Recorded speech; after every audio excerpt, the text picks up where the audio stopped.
Because it was a reality show. Because cowboy shows, in 1973, I mean, you had Gunsmoke and I mean, you had them all. When you had like stuff, like the Lone Ranger, remember that? Yeah, the old TV show. Yes, 30-minute show. Yeah, you thought that was all Oklahoma. Well, not so much that one because I knew there were Spanish people. I thought that was down by the border. Turns out it was. They just didn't have much of a... It's crazy. You have an open border for 200 years, 100 years, whatever it is. And then all of a sudden, the last 30 years, now you have a border. Everybody just stayed where they was for the most part. I know. Just kind of a gentleman's agreement. Yeah. No, we're going... I never thought about that. I like the way you put that. Yeah. Like, I mean, everybody just stayed where they were. They stayed where they was. If you were in El Paso, then you lived in El Paso. If you were in Jimenez, then you lived in Jimenez. You just stayed there. Yeah, you'd wave hi to Mexico, and they wave back. And then something happened. Oh, I tell you what happened. Lettuce happened. Is that what did it? Peaches happened. Pears happened. Apples produce happened. Yeah. Brought all the migrants up here. Yeah. I mean, we needed the help, and white people wasn't willing to work like that again. Or ever again. Ever. Yeah. Even me. Yeah, I don't know. I don't know if I could do it. And they're probably like, God, you people are so stupid. This job is easy. Yeah, probably. You pick this round thing off the tree and you stick it in the basket. Wash, rinse, and repeat. That is a culture that just works hard, dude. Dude, they do. They just and work hard. They don't complain. They just get it done, Not only that, they all drive nice trucks and they send half their shit home to Mexico. Yeah. And white people, they don't work. They get free money and food stamps from the government and still don't have a car. These people out there busting their ass. And they're sending half their shit home. And then you got people want to talk to you. Although, I mean, I do think, like, you should be, like, let me segue this into the AOC thing. Like, I think if you're going to accept being here illegally, or, I'm sorry, undocumented, I think you got to be willing to, take what you got coming to you. Like, AOC's mad right now that the stimulus package doesn't cover non-citizens. Well, I mean, you're not supposed to be here, so you just kind of got to roll with the punches. You know what I mean? Yeah. Yeah. No. Does Mexico ever give out money to its citizens? Because if so, I want to go across the border. Give me $600 and then come back. Yeah. I'm like, why should we cover non-citizens? That doesn't, like, she's not joking? Like, she's not just kidding? No. That doesn't make any sense at all. And first off, honey, you're not Mexican. You're Puerto Rican. Okay? That's a U.S. territory. You're already here. They get the money too. Oh, that's true. It needs to cut on citizens. No. I understand that. Okay. Here we go. AOC, dumbass. Any females out there pregnant right now? Especially females who are pregnant with a girl. Because I will put this challenge out there myself. If you name your child with the first name of AOC and you show it on a birth certificate, I'll give you $1,000. There's an easy G for somebody. Yep. And that child cannot change the name until they are 18. On them good. Yeah. What are you going to do to this child? I feel like this is like the makings of a horror movie or something. I just want to see if somebody's out there dumb enough to do something like that for $1,000. That'd be worth it. And yes, the boredom has been. Hadn't it though? Yo, man. God. Do you feel like your sense of time is all screwed up? No. My time is impeccable. Like when I wake up to pee in the middle of the night, and you're like, okay, left turn. When I wake up to pee in the middle of the night, in my head, I'm like, it's 3:04, and I'll look at my phone, it's like 3:07. Really? Yeah. You're that close. Oh yeah, yeah. I'm literally within like 15 minutes every time I look at the clock. I feel like right now the days are either like flying by or they're just barely hanging on. There's no in between. I'm telling you what, Monday through Friday flew by this week. for me. I mean, Was it the because week you is work a from home more? blur. It's a blur. Was it because you work from home more? I really don't know why, to be honest with you. I can tell you this. I ordered some wood, and I got a big block of maple coming. It's basically a 3.5 by 3 inch, like a 4x4 maple. It's about 3 foot long. I've got that coming, and I have a piece of zebra wood coming. That's a The hell are you making? 5. I'm gonna build a guitar, dude. Oh, that's pretty cool. Yeah. I mean, might as well do something while we're bored, right? And okay, well, what does Big Titty love more than anything? Dr. Pepper. But I don't drink Dr. Pepper anymore. I drink Diet Dr. And so what else does Big Titty like more than anything? Copenhagen. Okay, so that's not Copenhagen. What else does guitars? I like my guitars. I'm like, man, instead of buying a guitar, how about I build one? That'd be kind of cool. I've never built a guitar before. Kind of awesome. Yeah.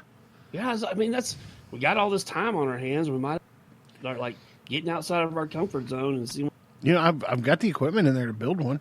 Well, for the most part, you know, there's some of it I'm going to have to do a lot of block planing, some chisel work. I don't have a CNC rack. Get creative, and I don't have a bandsaw. So I can't go through and just cut the outside of the guitar willy-nilly. So I've got to be able to get it close and then chisel and sand, get the result. But you're talking like, I mean, that's handmade, dude. Yeah. I mean, I'm hand making the neck, hand making the guitar body. I can make it whatever shape I want. Yeah, and I don't know what shape I'm going with. I may go with a kind of a Telecaster shape because I Fender Tele. They're my favorite guitar. But yeah, who knows? And it may turn out to just be all the suck. But if nothing else, it'll be pretty. And if it sucks, it'll still hang on my wall and look pretty. So, right. You know, it's not going to go to waste. Some of the coolest stuff you can do is stuff. Yeah. You know? Yeah, why not? That's some of the coolest stuff you can do sometimes. I mean, sometimes that kind of stuff teach you a bigger lesson you ever thought. Oh, yeah, for sure. You know, I got to thinking, you know, boy, I can edit video. I got this. I can edit video. Wah, wah, wah. Turns out that's something I'm really not good at. So I'm sitting there thinking, you know, I can build a guitar. And if it turns out to be the suck, well, okay, at least I gave it a shot. You know, I'm not going to hang out there and think, man, I wish I'd have built. Dude, I think any regrets of any kind are like the worst emotion. Like there's nothing worse than. You know, I can tell you something that's pretty close to it. That's hope. Hope is a dangerous word, man. You know, okay, let's look at the president's approval rating right now. Last I saw on TV, it's about 65-35, and mainstream media is doing everything possible to fight against that. Like they're not even like the MSNBC and CBS and ABC and CNN. I wrote down on the paper here CBC. That's funny. You only get that when you're sick. But all those media outlets are not even broadcasting the president's daily address on the virus stuff anymore. Man, that seems like that's a bold statement. Yeah, it sucks. You know, you got to get it from Fox News or you ain't going to get it. But his approval rating has gone up, not down. And they're trying to keep him out of living room. Yeah, that's exactly what they're trying to do. But, you know, the one thing that he's trying to do right now is to give America hope. And hope can be a very dangerous thing. I know women named Hope, and they can be very dangerous themselves. But hope can be a very dangerous thing because if you spend all that time hoping, just thinking, man, it's just going to be, and I sure hope my family's going to be able to do as well as me in the stock market whenever all this is over and all that mess. And then it turns out, you know, your hope was just shattered because the country's in a much worse shape than it was before. And we didn't get to stop this at Easter like Donald Trump wanted to. You know, I think he's feeding a little bit too much hope to Americans. And you know, again, that you could be a big winner or a big loser on that one. You know, if he says everything's going to be fine by Easter, and it is, oh my God. You want to talk about a rating even bigger than what's going on now. But if he fails miserably, and this carries on till September, October, November, December, he's not going to look so good. And that may be a crux that shoots him in the foot when it comes to the election. Well, here's something the past couple of days that I hadn't. I don't know why, but we could get out of bed tomorrow and they could say, "Hey, overnight they found a vaccine for the." Right. Well, that doesn't end the problem. No, we're going to have a very long time that some contagious people could be running around with this stuff. Yeah. You know, I mean, just because they announced there's a vaccine doesn't mean that, we win. But yeah, I'm like, everybody keeps talking about, this and that, and they got money going to researchers. And I'm like, this can't just stop. Like, if somebody comes up with a vaccine, there's going to be that time period that even though people are getting treatment, there's still infected people running around.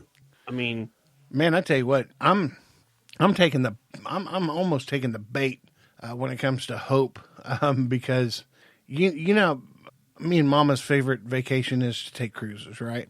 Oh yeah. And right now, you can get a cruise. You can get a 7-day cruise for less than $1,000 with alcohol, with the alcohol package. Now that alcohol package for 7 days, that's almost $500 a person normally, plus the cost of the cruise. And now you're getting a cruise for less than $1,000 with the alcohol included.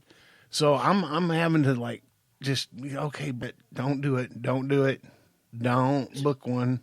It's going to be, dude, I mean, and you almost want to in one aspect to help the industry. But I mean, dude, it's going to be weird to see how we've survived this, how our economics as a country, there's industries that are really taking the L. Who knows? Because, if the normal has changed, the stock market has to have had to change. Mm-hmm. How can that be the same and you come up with a completely new normal? You know, if you remember watching Back to the Future and Marty winds up landing that car over by Lion Estates where his house hadn't even been built yet. Yeah. You know, and then later on in episode 2, he goes back to his house, come to find out that's not his house anymore. Some African Americans own it, and this guy's after you with a shotgun. And the new normal was just completely different because Biff built that casino. You know, that one thing changed everything. Everything. And I'm afraid, and I know that's a roundabout way to get to this, but I think this one thing, it may not change everything, but it's going to change a lot. Mm-hmm. And I don't know what the answer to that is. I don't even think we're even close to figuring out what kind of new normal we're going to be. Maybe, if anything happens out of this, I pray it's this. If the families got a little bit closer because they had to spend time together and you did a little bit more with your kids, playing games and that kind of stuff, and you took the time with them, that's awesome. That's awesome. That's an awesome positive thing that came out of this, because going back to the hope thing that we were talking about a little bit ago, there was many a time where my dad, and when I say my dad, I'm not talking about stepdad, I'm talking about my birth father. I call my stepdad dad because I can't stand my birth. But my back in the day when he would call, and I'll be there Friday, 5 p.m., get your bags and all that mess ready and put some shorts in there because we're going someplace warm. And then 5 p.m., you're just, oh my God, it's time. And 6 p.m. comes, and well, maybe he's running late. Maybe he had car problem. And then 9 p.m. comes, and Mom's trying to get you to go to bed. No, he said he would be here. I didn't have that type of family growing up that Mom and Dad and everybody was in the same home. I didn't have a dad that would spend time with us till my stepdad came along, and he came along, and I was almost 9 years old at that point. I was 3 when my birth father left. So it was right during a period of time where it was real influential. in becoming a boy from 3 to